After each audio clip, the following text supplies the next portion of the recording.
we'd probably walk away with some real solutions. The problem is you've got, 500-600 members of Congress who don't want to fix anything because their rich donors don't want to help them. I mean, I think that AOC quote about AIPAC is really true, is that people don't fight for Israel because they genuinely believe in the cause of the Israelites. It's because they're afraid of super PAC spending in their primary. Yeah, but I would say it's not just the fault of Congress. When I do these panels, invariably, people take quite a tribal position.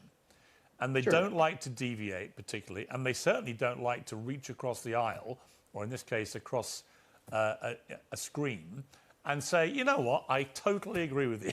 And when I hear it, it's so refreshing, because I do think political rhetoric whipped up by social media has become overly tribal and toxic. And actually, you're right. If you were in a room together, say you went and had dinner together or whatever, any of you, right, from the left and right, I reckon you'd find a lot of things you have in common, things you might agree with you weren't expecting and so on, but it would be a much more civilized encounter.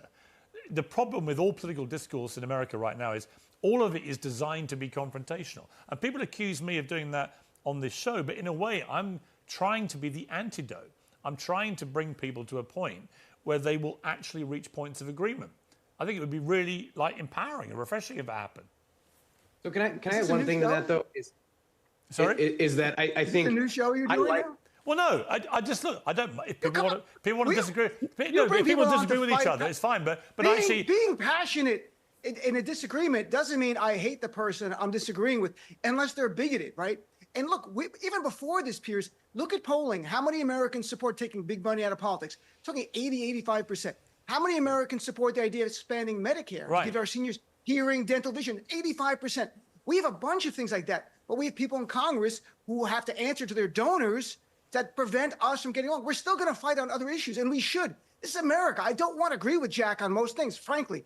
But on certain things, it's called populism. And that every quote you read, Piers, was populism, economic, not MAGA populism, down the middle populism. And that's where we're going forward.